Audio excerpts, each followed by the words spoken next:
A client recently brought me this jacket and asked me to remove the shoulder pads. I already removed one of them, and then it occurred to me that you might not know how to do that. So I'm going to show you. So the first thing that you do, let me turn this down here. You're going to need a seam ripper.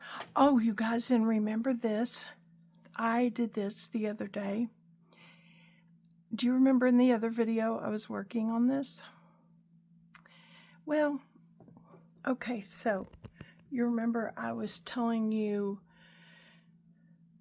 it was okay if I messed up because I got the dress from a department store, not a thrift store, a department store, on clearance for $1. And I thought it was worth the experiment. So I put the tuck in the shoulders, I put the edging around the sleeves, I put yellow buttons, and you know what? I didn't like how it looked. I took the tucks out of the sleeves, I took the edging off the bottom of the sleeves. I just wasn't loving the whole process. It got to where it just looked like a pajama top to me. So I just stopped and hung it on the rack. But then I got to thinking, I'll put it on and try again. The only thing I like about it so far is this. So I'm thinking of some other details that I want to do to it. But hey, why not wear it? It's clean. It's comfy. The colors and the pattern of the fabric is growing on me, though I've never loved it. But let's go back to this shoulder pad, okay?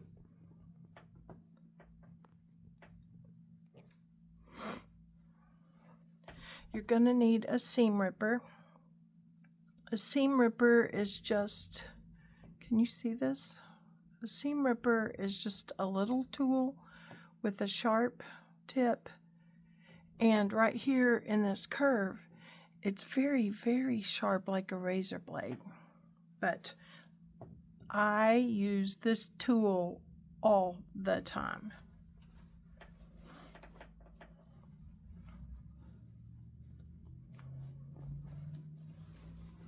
So now you just need to flip it to the inside. This is the shoulder seam. And we need to, what do I do with my glasses? There they are. I am just going to remove these stitches. And you have to be very careful that you don't tear a hole in the fabric.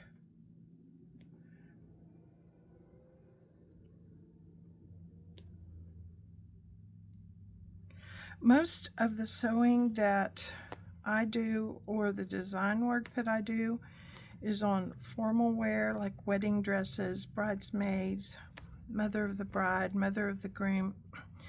Typically it's dress formal wear. But I don't mind doing stuff like this. It didn't occur to me that you might not know how to remove the shoulder pads. Okay, now if you've never done this before, you may want a bigger hole than that. I don't want to get over here to where I'm needing to reattach this sleeve seam if I can help it. I didn't have to on the other one.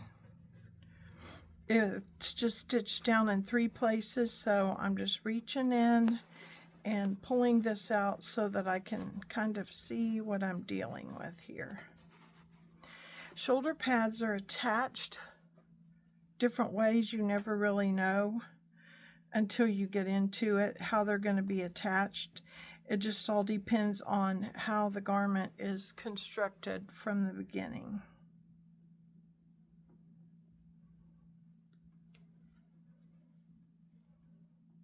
So what this seam ripper does, it just goes into the thread and uses that little razor blade there in the curve and just cuts the thread off, and you don't want to cut the fabric if you can help it at all. Well, you don't want to, but occasionally it'll happen. But then you have to sometimes make a repair, and we don't want to do that. Actually, I've used this seam ripper so much, it's dull. I'm needing to get another one. I need a new seam ripper just about once a month.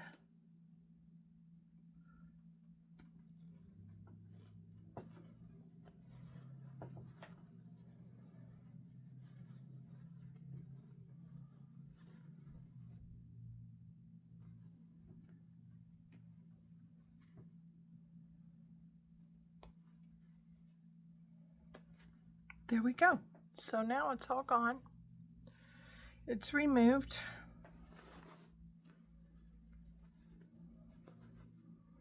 Now we want to just smooth this seam back up, get rid of these stray threads.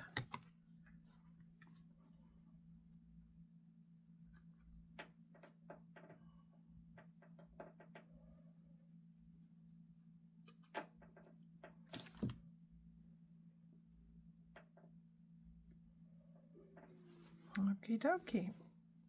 Now see how this just tucks really nicely back up under one seam under the other. That needs cut too. I don't like to leave threads that are just sticking every which way.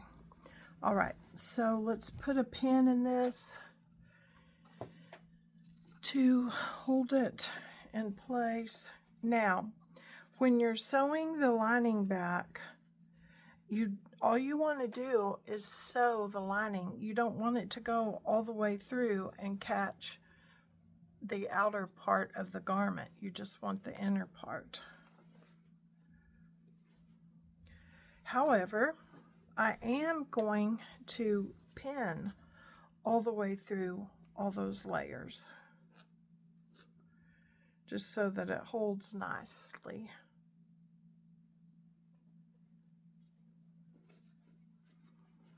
I pulled that over a little too far.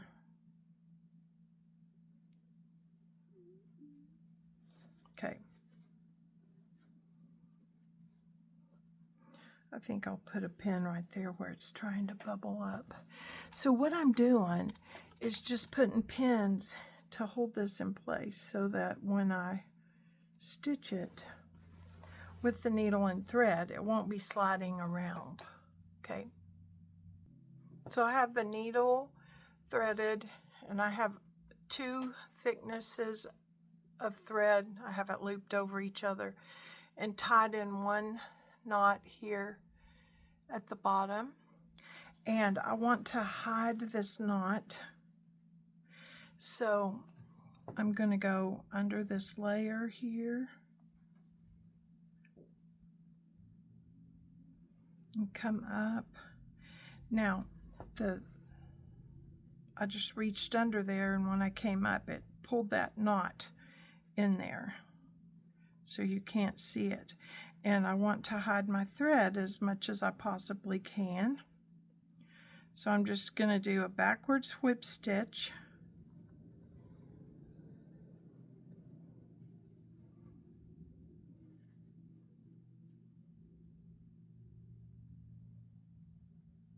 I'm just going in the bottom fabric and coming up through the top fabric, and I'm stitching backwards.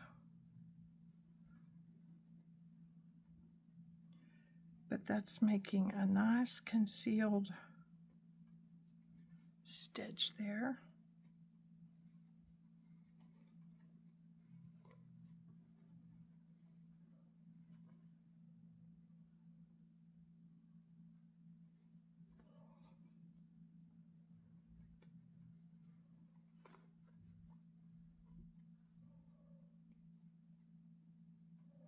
My thread's wanting to tangle up for some reason. So see, even though I've been doing this for a gajillion years, I can still have trouble. So if you've never done this before and you're having trouble, don't worry about it. Just keep trying. You'll get it. Just keep trying. You'll get it.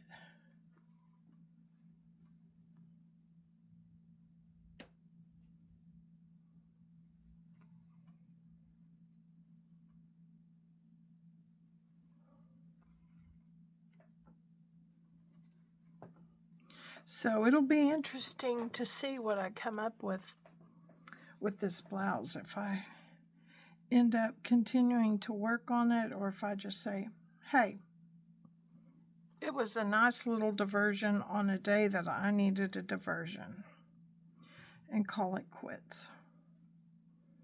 And put it in the donate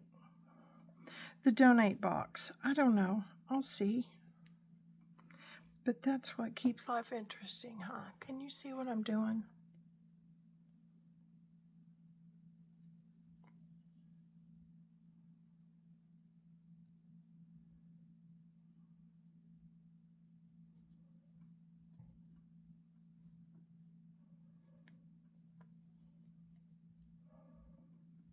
I like to, when I'm doing this stitch, make sure that my thread stays on this side of the needle.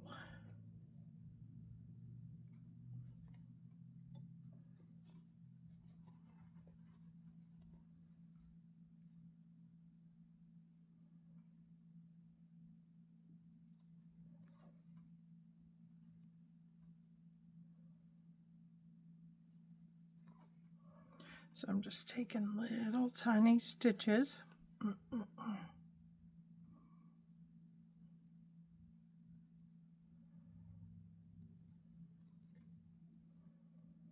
There, it got tangled up again. Sometimes the thread just doesn't like the fabric. At least that's my opinion. And it can get all loopy. Now, y'all, I know what I'm doing when I'm sewing, but I don't know yet what I'm doing with these videos. So I'm sure these bloopers right here should be edited out. But guess what? Guess what? It's raw, it's real, it's unedited Rachel. And I am learning to edit long form video. And I'm so excited about what I'm learning, but I don't have it all figured out yet. And I know it's intuitive for so many people, but it hasn't been for me. And you know what? I'm not going to let that stop me from learning, and just keep on going. Just keep on going. That's what I tell people when they're wanting to learn how to sew or make bows or make wreaths or organize their house or decorate their house. Just keep going. Just keep trying. You'll get it. Practice makes progress. And if you're looking for perfection, you will be sorely disappointed many, many times. Okay, now I'm to the end. I've got that all closed up. Let's take a few stitches here to make a little knot where it won't come undone. Oh, you can't even see what I'm doing. I just stitched it through itself like this. There we go. Made a little knot. See how nice that looks?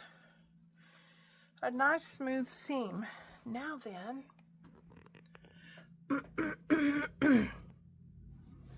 here it is. It's all finished.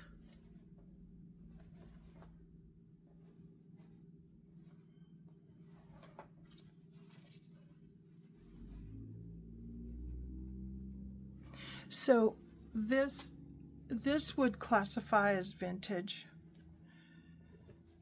vintage business dress, and the shoulder pads made it very boxy.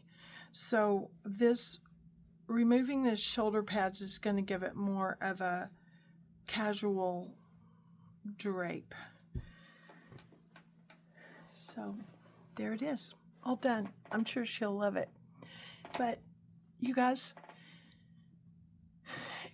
in a world that's topsy-turvy, in a world that is just crazy and it's really hard to know truth, and in a world where it's so easy to feel like we have to carry the burdens of the world on our shoulders, I want to encourage you to find creative ways to solve everyday problems in your own life. Just deal with what you find is your task to deal with. That's what I have to remind myself when I care about so many situations. But there's problems I can't solve. There's problems I can't even reach or touch. So being faithful to do what I can do in my own small ways to bring light and joy to someone else.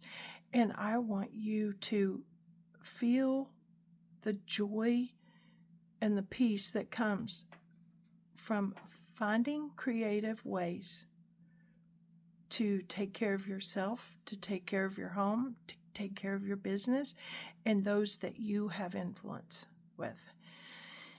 So, I'll talk to you again on the next adventure, okay? Bye-bye.